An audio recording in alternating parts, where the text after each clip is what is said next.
Hello प्यारे विद्यार्थियों, आप सभी का अपनी पाठशाला में स्वागत है। आज का गृह कार्य ये 16 अगस्त 2021 में 21 का गृह कार्य है कक्षा 6 में सामाजिक एवं राजनीतिक जीवन। किताब का नाम है ये सामाजिक एवं राजनीतिक जीवन। इसका पहला अध्याय चल रहा है विविधता की समझ। इसका टॉपिक है विविधता को प्रभावित करने वाले कारक। इन 5 प्रश्नों का जो आंसर है उनका हल करेंगे अपन। कल किसी कारण से वीडियो नहीं बना पाए थे तो वो आज बना रहे हैं। तो ठीक है, हम देखते हैं इन प्रश्नों को। विविधता किसे कहते हैं? विविधता कहते हैं जब एक ही स्थान पर अलग अलग प्रकार के लोगों के रहने का तरीका अलग अलग होता हो, खान पान उनका अलग हो, रहन सहन उनका अलग हो, बोली पहनने के तरीके उनके अलग हो, कपड़े पहनने के तरीके अलग अलग हों, कार्य करने के तरीके अलग हों, पूजा पाठ करने के तरीके अलग हों। तो इन सब के में क्या होता है, विविधता होती है। विविध यानी अनेक प्रकार से, तो इसको क्या कहते हैं, विविधता कहते हैं। और हमारा भारत देश बहुत बड़ा देश है, तो इसके कोने कोने में अलग अलग देश हैं। हम उत्तर भारत में जाते हैं तो वहाँ के लोगों की बोली अलग होती है, दक्षिण भारत में जाते हैं तो वहाँ के लोगों की भाषा बोली अलग होती है। पहनने के जो कपड़े होते हैं उनका तरीका अलग होता है, अलग अलग प्रकार के कपड़े पहनते हैं, अलग अलग प्रकार के खेल खेलते हैं, गीत गाने का तरीका अलग होता है, मनोरंजन का तरीका अलग होता है, खाना खाने का तरीका भी अलग होता है, अलग अलग उनका खाना होता है। तो इस प्रकार की ये सब क्या कहलाती हैं, विविधता कहलाती हैं। और विविधता में एकता से तात्पर्य क्या बना हुआ है, इसका मतलब होता है इतनी विभिन्नताएं होने के बना हुआ है। तो इसमें जो पहला क्वेश्चन है वो यह है कि भारत को विविधताओं वाला देश क्यों कहा जाता है। ये सब मैंने बातें बता दी इसमें, क्योंकि भारत एक भौगोलिक दृष्टि से बहुत बड़ा देश है, जिसमें जनसंख्या की दृष्टि से भी देखें तो बहुत सारे लोग रहते हैं भारत में। दुनिया में दूसरा नंबर है इनका, इससे पहले नंबर पे केवल एक ही देश है। तो भारत में जनसंख्या की दृष्टि से बड़ा देश है। तो देखो ना, भारत में रहने वाले लोग विभिन्न भाषाएं बोलते हैं। विविधताओं वाला देश क्यों कहते हैं, इसमें विभिन्न भाषाएं बोलने वाले लोग रहते हैं, अलग अलग त्योहार मनाते हैं। कोई ईद मनाता है तो कोई दीपावली मनाता है, तो कोई क्रिसमस वाले, कोई बौद्ध धर्म के अलग मनाते हैं, कोई जैन धर्म के अलग अपने त्यौहार अलग मनाते हैं। सब इस प्रकार से अलग अलग त्यौहार मनाए जाते हैं। उनका रहन सहन अलग है, रहने का तरीका, खाने पीने का तरीका अलग अलग है, खान पान भी अलग अलग है, संस्कृति भी भिन्न भिन्न है। वह अलग अलग धर्मों को मानने वाले लोग निवास करते हैं। इन्हीं विविधताओं के कारण भारत को विविधताओं वाला देश कहा जाता है। इन इतनी प्रकार की विभिन्नताएं पाई जाती हैं, तो इस प्रकार से विभिन्नताओं वाला देश कहा जाता है। क्वेश्चन नंबर 2 है, क्वेश्चन नंबर 2 में है प्रार्थना इबादत करने के विविध धर्मों के तरीके कौन कौन से हैं। प्रार्थना करते हैं या इबादत करते हैं, दोनों एक ही बात है। तो इनके विविध धर्मों का मतलब होता है कि अलग अलग जो धर्म होते हैं उन धर्मों के जो लोग होते हैं उनकी अलग अलग तरीके होते हैं। जैसे हिंदू धर्म के लोग जो होते हैं वे मंदिर में जाते हैं, आरती करते हैं, दीपक जलाते हैं, पूजा करते हैं, अगरबत्ती धूप दीप वगैरह करते हैं। इस प्रकार से मुस्लिम धर्म से संबंधित लोग होते हैं वो मस्जिद में जाते हैं, और मस्जिद में जाते हैं वहाँ इबादत करते हैं, नमाज पढ़ते हैं। इस प्रकार से जैन धर्म के लोग होते हैं तो वे अपने तीर्थ स्थानों पर जाते हैं, अपने पूजा स्थलों पर जाते हैं। सिख धर्म के जो लोग होते हैं वो गुरुद्वारे में जाते हैं, इस प्रकार से अपने इष्ट को मनाते हैं। ईसाई धर्म के लोग होते हैं तो वे अपने चर्च में जाते हैं, वहाँ पे पूजा पाठ करते हैं। तो ये सब तरीके अलग अलग हैं। देखो, भारत में रहने वाले विविध धर्मों के लोगों के प्रार्थना करने के तरीके अलग अलग होते हैं।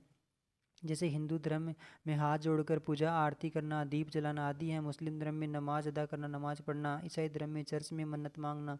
सिख धर्म वाले लोग हैं जो गुरुद्वारे में जाकर इबादत करना आदि सब प्रकार के लोग होते हैं।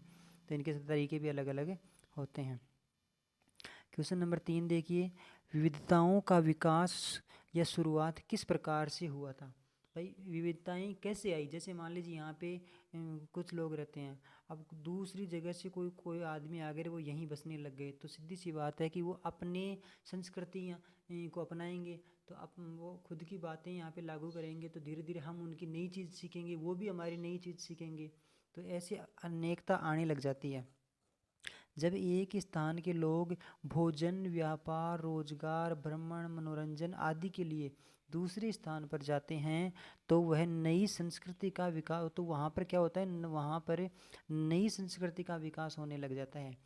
तो इसके साथ ही सामाजिक वर्ण व्यवस्था व धर्म अनुष्ठानों के तरीकों में भिन्नता होने के कारण धीरे धीरे विविधता का क्या होता है, विकास होता गया है।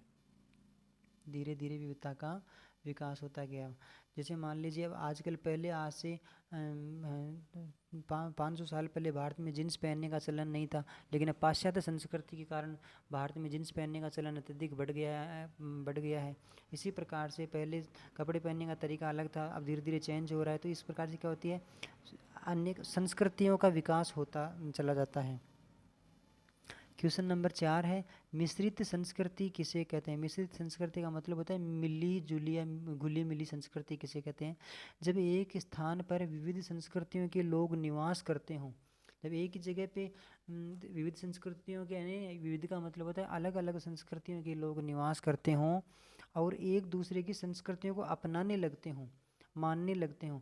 अर्थात भाषा, जैसे मान लीजिए हम दक्षिण भारत में गए और वहाँ काफ़ी दिनों से रह रहे हैं, तो वहाँ की बोली भाषा को सीखने लग गए, वहाँ के त्यौहार मनाने लग गए, वहाँ उनके जैसे कपड़े पहनने लग गए, धीरे धीरे उनकी संस्कृति को अपनाने लग गए। और वैसे ही हम अपने भी पहनते हैं तो वो लोग भी अपनी भाषा सीखने लग गए। तो इस प्रकार से रहने लग जाते हैं, वेशभूषा, खान पान, रहन सहन आदि में घुल मिल जाते हैं, एक दूसरे का यूज़ करने लग जाते हैं,